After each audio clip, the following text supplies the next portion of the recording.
fait hiver, le croiriez-vous? Regarde ça, incroyable verdure luxuriante. Et nous sommes en fait en février.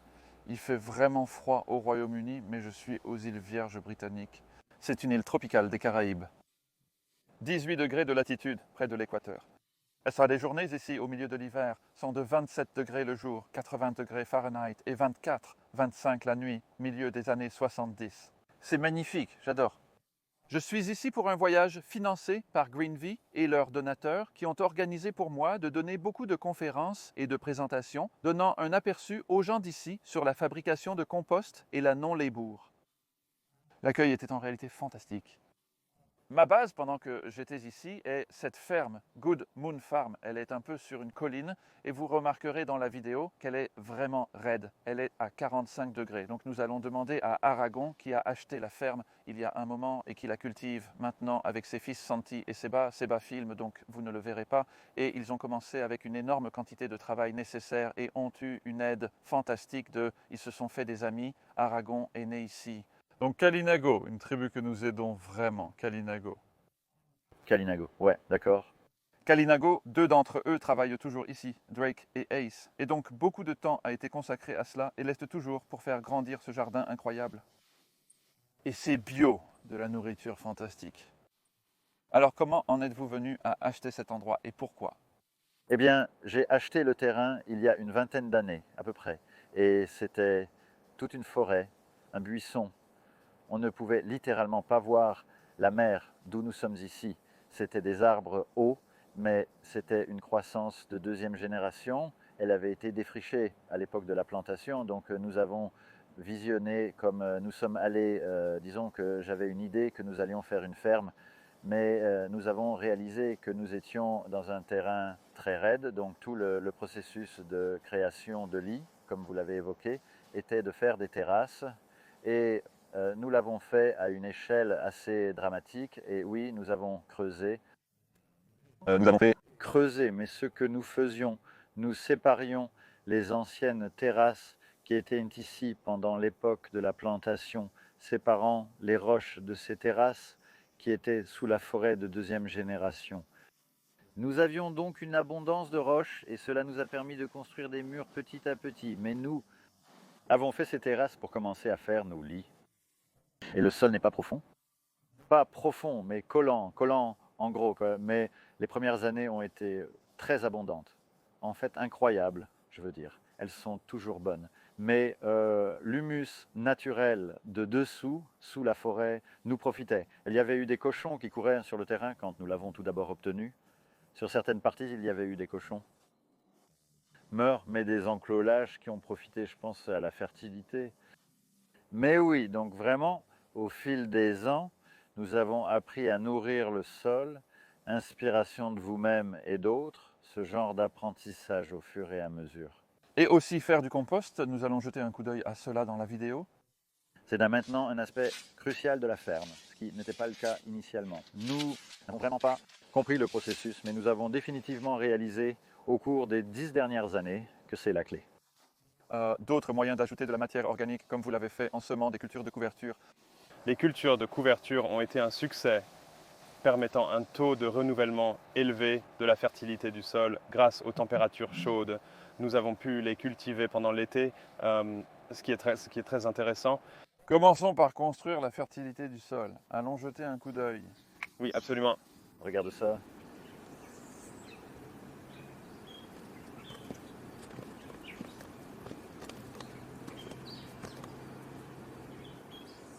Donc c'est le nouveau système de mise en production du sol. Et vous commencez par semer du crotalaria.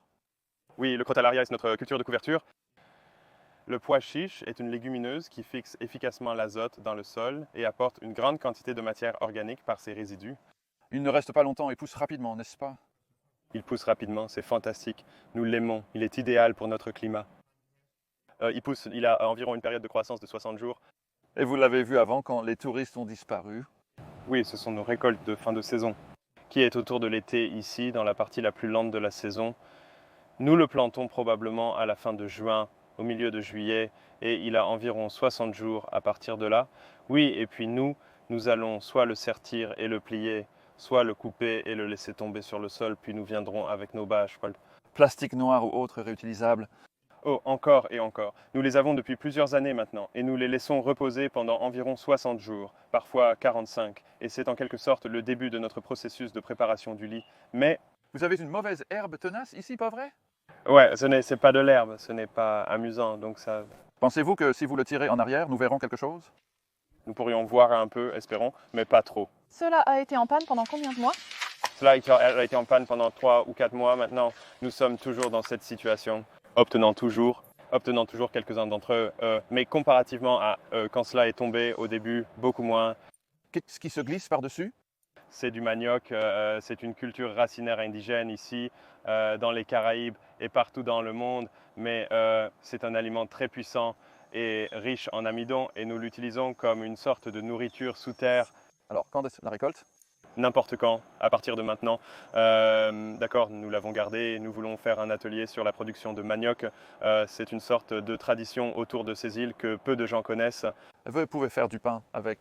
Oui, nous faisons du pain avec. Vous transformez le manioc, vous faites une farine, puis vous la séchez, puis vous pouvez la mettre sur une plaque métallique et faire un pain traditionnel d'ici, brillant.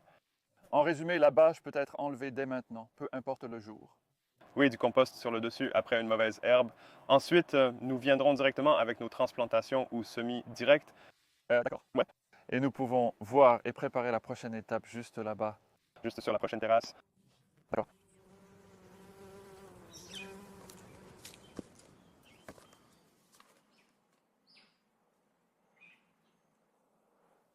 Donc ces lits ont l'air bien et intelligents et prêts. Donc le soleil ici en même temps que l'autre. Exactement. Oui, et le haut vient de tomber la semaine dernière et nous venons de commencer à préparer pour la première transplantation. Vous étalez du compost. Oui, nous avons notre compost et notre fumier de vache que nous obtenons d'un agriculteur local à proximité. Puis des copeaux de bois ont été mis dans nos allées et nous venons de commencer à installer notre irrigation goutte à goutte ici. Ce chemin était dépourvu de bois jusqu'à la semaine dernière. Je suis simplement curieux. Tu sais, c'est comme... ça a l'air charmant. Mais ce n'est pas épais là. Mais c'est le cas. Le fond de notre copeau de bois. Ouais. Non, mais je suis impressionné parce que tu dis, même une couche assez mince comme ça fonctionne vraiment. Bien, la différence? Faut-il encore désherber? Doucement. Nous obtenons plus de copeaux de bois et nous allons doubler cette quantité d'ici leur mise en place effective. Vos lits ne sont pas beaucoup plus hauts. Vous ne voulez pas aller trop. Non, nous visons, si nous le pouvons, un lit surélevé de 2-3 pouces par rapport aux copeaux de bois. Et c'est une terrasse plus large. Absolument, oui, c'est l'une de nos plus larges en fait. Elle finit par faire environ 12-15 pieds de large. Et celle-ci, nous en avons des plus longues, à environ 80 pieds, 90 pieds de long. Et comment empêchez-vous les mauvaises herbes de se propager à partir de... Des bords, c'est notre combat constant. Non, nous avons ce que nous appelons des bordures vivantes. Oui, c'est cela. En attente d'aller sur un tas de compost. Partie. Ce sont de petits tas en attente d'aller dans le compost à la fin. Nous faisons sorte de petites cachettes à la fin de nos terrasses parfois et nous les laissons se décomposer d'elles-mêmes. Et nous avons aussi du compost centralisé que nous regarderons plus tard où nous mettons beaucoup de notre matière organique. Quelque chose d'autre que je remarque et que j'adore. Je me souviens que vous avez fait ces incroyables terrasses, mais le mur, la taille de ces rochers. Oui, mais c'est assez sophistiqué. Là, ça a été fait avec une machine.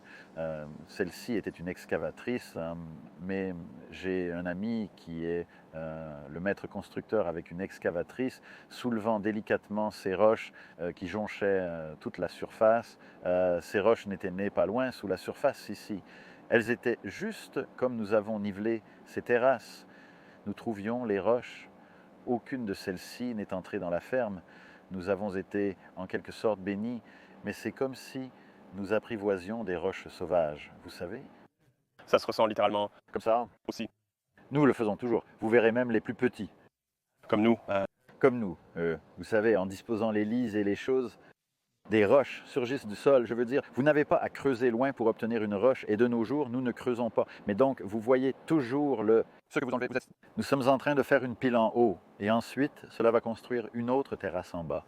Là, donc, Les rochers sont une ressource parfaite, vous savez. Ils sont vraiment essentiels sur une colline et... vous avez juste rangé ce mur en coupant parce que... Eh bien, nous avons rangé ce bord parce que nous préparons ces lits maintenant. Ils étaient tous suspendus la semaine dernière, mais c'est nous qui nous préparons à récolter ce manioc la semaine prochaine. Et ensuite, nous le fabriquerons comme... Tant que les rats, Eh bien, c'est la mauvaise nouvelle, d'accord. Les murs étaient... Notre ferme était vraiment fonctionnelle, mais sans le savoir, nous créions des habitats parfaits pour les rats et les grillons à certaines périodes de l'année. Alors, d'accord. Des grillons taupes? Ceux qui mangent? Des racines? Non. En fait, ils ne le sont pas. Ce sont des feuilles. Mangeurs, ils sont petits. Sauteurs, ils sont des sauteurs. Heureusement, ces 2 dernières années, nous commençons à apprendre les cycles des insectes pour des raisons encore inconnues, ce qui ouvre une toute nouvelle discussion. nous voyons ici du manioc presque prêt à être récolté. Prêt à être récolté? Vous pouvez juste voir la sorte de petites fleurs et les graines en haut. C'est la plante qui dit « Hey, il est temps de partir ». Et si nous ne la récoltions pas, elle se décomposerait naturellement et se reconstruirait. C'est comme toutes les cultures racinaires. Elles ont assez d'énergie En elles-mêmes, pour mourir et se reconstruire. Et qui poussent depuis l'été dernier. je dirais que ça a été planté en juin. C'est une culture de 8 mois. Celles-ci sont bonnes pour le compost, mais ce n'est pas du compost. C'est la plante que vous mettez. Ça dedans, vous mettez ça dans le sol. Vous pouvez planter ça. Littéralement, vous, c'est même un gros bâton. Donc chaque nœud ici fait soit une tige de racine, une racine ou une tige de feuille. Donc pour vous, vraiment facile à cultiver? Très. C'est la nourriture originale des Caraïbes. C'est ainsi que les êtres humains ont existé dans les Caraïbes pendant des milliers d'années. C'est l'aliment de base des Amérindiens. Et résistant aux ouragans. Résistant aux ouragans. Oui, c'est vivre sous terre. Donc c'est une plante bosse, on l'adore. Découvrons maintenant quelques plantes à feuilles. Faisons cela, oui.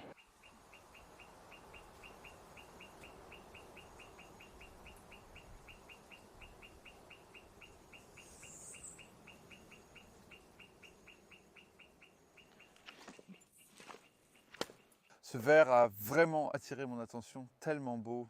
C'est charmant, n'est-ce pas? C'est un que je ne connais pas, mais c'est... C'est du Tokyo Bakan, c'est techniquement un légume vert asiatique, mais il se substitue à une salade verte vraiment délicieuse. Alors je l'ai cherché et... C'est du chou napa, un croisement entre le chou chinois et le bok choy. Merci. Ouais. Merci.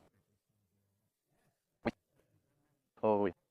Je veux dire, en haut, nous avons de jolis parterres de laitue. C'est un... Le rugla qui est en train de descendre maintenant. Vous pouvez voir des mauvaises herbes. sont en train de pousser. Donc il y a 6 semaines, Cela a été semé directement il y a 6 semaines. Il a été récolté plusieurs fois maintenant, mais il devient faible et les mauvaises herbes sortent. et que vous cueillez feuille par feuille. À Tokyo, oui, nous faisons cela feuille par feuille, et il y a un peu de culture intercalaire ici, ce qui est l'une de nos politiques, et Nous avons aucun problème à les mélanger. Et il y avait quelques bok choys, des bébés bok choys qui sont apparus, et l'un de mes plans astucieux pour éloigner les insectes est de mettre des oignons verts, ou n'importe quelle forme d'oignon, ou oignon vert le long, des extérieurs de la rose. Je pense que cela aide à briser la protection. C'est un découragement, oui, absolument oui, ça a du sens. Et puis, Mais qu'en est-il du dégoût? l'ennemi de l'État, il y a quelques petites aubergines qui arrivent là. Ouais. C'est une citrouille, mais en fait, c'est une citrouille récemment plantée. Nous avons eu une très bonne récolte de citrouilles le long de tout ce bord qui vient de se terminer il y a quelques jours. Culture en relais. Culture en relais. On ne se soucie pas vraiment de la manière dont je vais te le dire. Pour les mauvaises herbes et l'herbe, voici ce que je ferai. Lorsque les oignons seront récoltés, potentiellement sous peu. Ces fruits ne sont pas encore mûrs, ils grossiront encore beaucoup. Cette année, Ceux-ci ont probablement été faits. où je considérerais l'utilisation de carton, C'est vrai, non, je suis d'accord. Parce que tu as... accès, à ça. Et le déchirer et bien juste le mettre dans... formé. tu peux le mettre en tige comme une plante, c'est parfait. Juste assez de compost sur le dessus pour le maintenir en place. Ouais. Je pense que cela vous ferait gagner beaucoup de temps. Non, ça ira. Les citrouilles, lorsqu'elles se propagent, elles dominent. Je comprends ça, mais la phrase est incomplète. Ce serait l'étape préliminaire à cela, non, c'est vrai. Et Ça te donnera belle entrée. regardez de ce côté qui a été fortement fumé de ce côté et qui retient bien. Il n'y a pas beaucoup, selon nos termes, pas beaucoup de mauvaises herbes là-bas. vous arracheriez quand même cette herbe à noix. Oui, mais le truc, Charles, c'est que quand tu arraches une herbe à noix comme ça, c'est une noix. Mais attends, il y avait 10 autres sur une corde souterraine. C'est un réseau dangereux souterrain. Si tu continues, c'est toujours, tu sais, c'est bien d'en avoir un, mais alors j'attrape parfois une poignée de tas et je les mets sur un rocher et je les écrase. Simplement, je veux dire, ils ne sont pas du tout mes amis. Et ce sont les chemins, c'est plus large ici. Un technicien un peu plus large. Non, ils étaient un peu plus larges parce que lorsque nous formions ces terrasses, nous avons utilisé la machinerie pour former le lit surélevé en reculant. Mais c'était un jonglage fait par une pelleteuse. Initialement, Mais c'est aussi un jonglage entre est-ce que nous obtenons 3 petits lits ou 2 grands et l'espacement a fonctionné? Et nous avons essayé autant que possible d'utiliser nos bords. Plus que bien, c'est ce que j'étais. Allez dire, t'as presque 2,5, ouais. Ouais, et c'est vraiment génial. Nous mettons, tu sais, la citrouille ou parfois nous utilisons des épinards de Malabar et ils pendent sur une terrasse et ensuite nous pouvons aller sur la terrasse en dessous. Les épinards de Malabar sont une belle culture. Est-ce populaire? Très, très, ouais. Et c'est bien parce que c'est une épinard à salade et une épinard à vapeur. Donc vous pouvez obtenir les deux de là et il vend des graines, il vend bien des graines et les oiseaux l'adorent. Les oiseaux distribuent aussi les graines. C'est l'un des... Bon oiseau. Les pigeons sauvages et de montagne viennent se nourrir de... Eux et Puis ils vont laisser tomber les graines autour du jardin. Donc vous construisez... une écologie assez importante ici, grandement. Non, c'est vraiment charmant et... Les fleurs et les arbres fruitiers. D'accord. En fait, c'est une autre culture racinaire, celle à laquelle vous pointez est Toulama. C'est une autre culture racinaire indigène des Caraïbes, similaire au manioc, de valeur similaire. On fait une bouillie avec ça. Vous le séchez et en faites de la bouillie. L'avons-nous mangé? Non, pas encore, pas cette bouillie. Jusqu'à la fin de notre voyage, nous aimerions voir les fleurs tropicales actuellement en fleurs. Nous assisterons donc à une floraison. Jetons un coup d'œil rapide. Faisons-le, d'accord.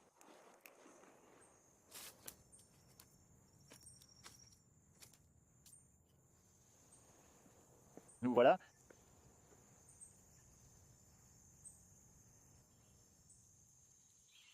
Donc, nous sommes dans un endroit légèrement sauvage. Ici, Sol humide, suintant de votre étang. oui, c'est un cours d'eau naturel sur la ferme. C'est ce que nous appelons le gut, non pas en référence à vos intestins, mais c'est essentiellement un ravin. En saison humide, il déborde d'eau. En saison sèche, il suinte de l'eau. Ces belles fleurs s'épanouissent ici. Très, ils l'adorent. Ils aiment l'ombre. C'est incroyable. C'est une cloche de Heliconia, comme on l'appelle. Et il existe plusieurs variétés d'Heliconia. C'est celle qui fleurit cet été, mais nous en avons d'autres plus loin. Et vous pouvez vendre ceux-ci en arrangement. Nous les vendons en bouquets et ils représentent un bon revenu supplémentaire pour la ferme. Nous faisons beaucoup de fleurs. C'est en fait une version légèrement épineuse d'un lys de gingembre. Ceux-ci deviennent beaucoup plus grands. Ceux-ci ont déjà été récoltés sur cette note. Vous pouvez cultiver du gingembre. Et ici, nous apportons du gingembre et du curcuma et différents types de curcuma que nous avons. Obtenu certains. Des curcumas exotiques. Et ici, Patates douces. les cultures de plein champ et racinaires sont... La culture caribéenne est la meilleure. Ils sont les numéros 1. Donc oui, Tania patate douce. Mais aussi des fruits, comme le corosol que je peux voir là-haut. Oui, il y a un corosol. Nous sommes sous des avocaciers qui ne sont malheureusement pas en saison. Avec des avocats maintenant, nous serions bénis. Mais allons. Je monterai à votre pépinière pour voir vos beaux arbres fruitiers. Oui, nous avons de jeunes arbres fruitiers prêts à être plantés et nous avons les semis. Le faire. Nous allons regarder la propagation. Ouais.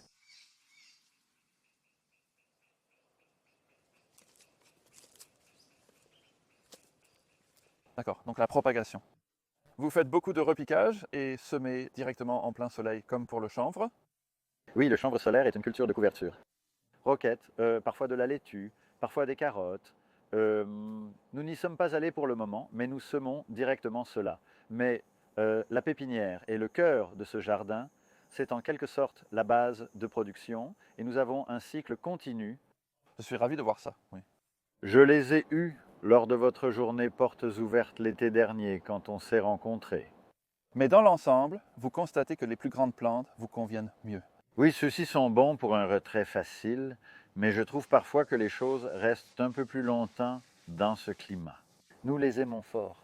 Nous prenons un plateau ouvert car cela nous donne parfois un peu plus de flexibilité sous la forme de préparation du pain et aussi pour grandir plus haut pour aller dans le sol pour les nuisibles. Cool, et qu'en est-il du mélange de rempotage que vous avez? Votre verre. Compost, Steven. J'utilise un peu de compost de verre et parfois de la bouse de chauve-souris comme engrais. Sors-le et regarde. Ça semble génial, c'est authentique. Mais ouais, c'est un bon mélange. Nous varions entre le verre et... Il y a des perlites là-dedans, mais aussi du compost. Et parfois, je me procure aussi du fumier de chauve-souris. Divers fumiers d'animaux. Excellent. Et après? Jolly coin. De propagation, mais un peu éparpillé. Oui, cet arbre à pain magique est magnifique. Il pousse très... Rapidement. 7. Il y a 7 ans, c'était une sorte de souche de 8 pieds. Maintenant, c'est un arbre à pain à part entière. Nous attendons avec impatience la récolte de fruits à pain La semaine prochaine? la semaine suivante. Oh, Vais-je manquer quelque chose? ouais, on t'en enverra un par courrier. J'adorerais. Oui, ça. Tu fais tellement de choses, comme planter des arbres fruitiers ici, n'est-ce pas? Oui, tout ce côté de la ferme est un verger sauvage. Il y a du corosol là-bas. Il y a en fait une mangue derrière ça. Il y a un greffé. Il y a un cocotier. Il y a une grenade. Nous avons même un caféier. Et puis nous avons aussi un arbre à calebasse. Ce bol que vous avez, ce bol à coquille dure, c'est D'un arbre? c'est d'un arbre. Oui, oui, il y a un arbre à calebasse. Juste là, je peux vous montrer. Mais il y a beaucoup de ces plantes en pot qui attendent d'être plantées. Et nous sommes À la recherche d'un genre de maison pour les plantes. Oui, mais c'est un... excellent moyen de le faire. Vous avez de belles plantes. Oui, je veux dire qu'elles sont prêtes et attendent soit de défricher un nouveau bout de terre, soit, oui, c'est juste, Amis, terminons par votre opération de compostage. faisons-le parce que je suis là et c'est d'où ça vient. Et nous verrons comment vous le faites. Là, nous y allons.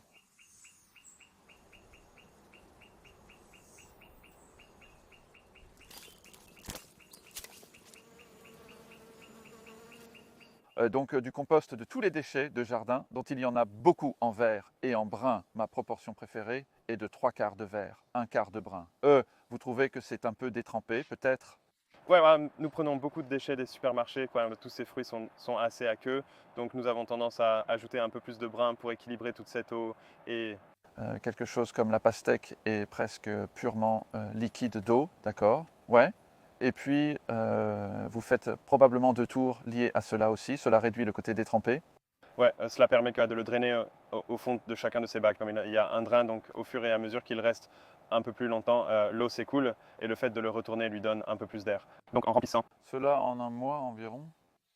Oui, environ 6 semaines. Et puis, Le transformer là-bas. oui, puis 6 semaines encore, probablement environ 4 semaines, puis 2 autres dans la dernière, juste avant le tamisage. D'accord. Regardons cela un peu plus en détail. Cela fait environ 4 semaines depuis le début. Même pas Peut-être 3. semaine. C'est notre bac de collecte. Voici donc sur quoi je travaillais à la ferme, notre bac de réception d'ouverture. Et il a tendance à faire assez chaud, même dans la première phase. Vous ajoutez et équilibrez constamment du brun pendant que vous travaillez. Tout se superpose définitivement. Chaque fois que nous mettons du vert, nous équilibrons les bruns. Ce ne sont que des mauvaises herbes. Aujourd'hui? Vous avez déjà pas mal de brun ici à cause du sol. Ouais. Vous regardez tout au fur et à mesure, puis vous le faites à vue, je suppose. Ouais. Et ensuite, la température est de 45. Il ne fait toujours pas vraiment très chaud, donc avant que celui-ci ne soit plein et prêt à tourner, vous aurez déplacé celui-là dans le... Troisième exactement, oui. C'est une question de phase avec des séparateurs entre les bacs. Pendant le remplissage du premier bac, nous retirerons le séparateur du milieu qui tombera dans la section suivante pour l'amener. Une fois vidés, nous les déplacerons. C'est un processus étape par étape. Vous soulevez. Celui-ci pour mettre celui-là là-dedans. Exactement. Nous allons le laisser reposer davantage. C'est encore chaud. À la même température que celui-là, non? Oui, c'est Environ. degrés. C'est en montant et c'est en descendant. En termes de température,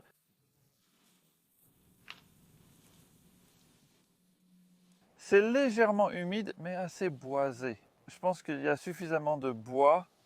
Je pense que ça va sécher et faire de bons matelas confortables parce que, Nous arrivons à la fin de la saison des pluies et les choses ont été mouillées. n'est-ce pas?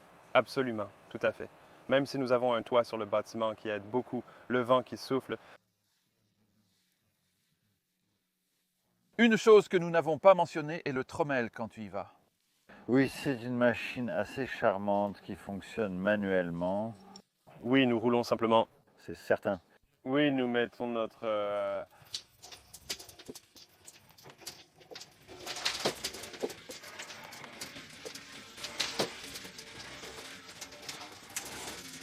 Donc c'est un trommel fait maison qui a 2 grades de maille, quelque chose comme 5000 et peut-être 10.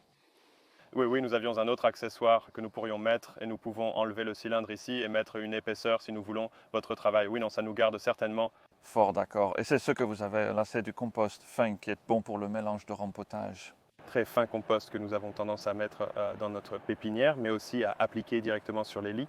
Mais non, nous semblons apprécier le compost fin. Personnellement, je suis très heureux de voir votre opération ici. Je pense que c'est vraiment bien et merci beaucoup de nous avoir montré à tous nous, les spectateurs. Alors, Ryan, voulez-vous finir avec un... Quelques mots? Absolument pas. Je veux dire, avant tout, c'était vraiment agréable de vous avoir ici, Charles.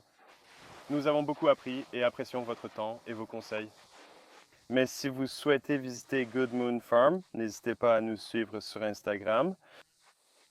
Ou si vous passez par les îles Vierges, vous êtes les bienvenus pour passer ou commander de la ferme. Nous acceptons aussi des bénévoles du monde entier. N'hésitez pas à nous contacter, c'est toujours agréable de faire de nouvelles rencontres.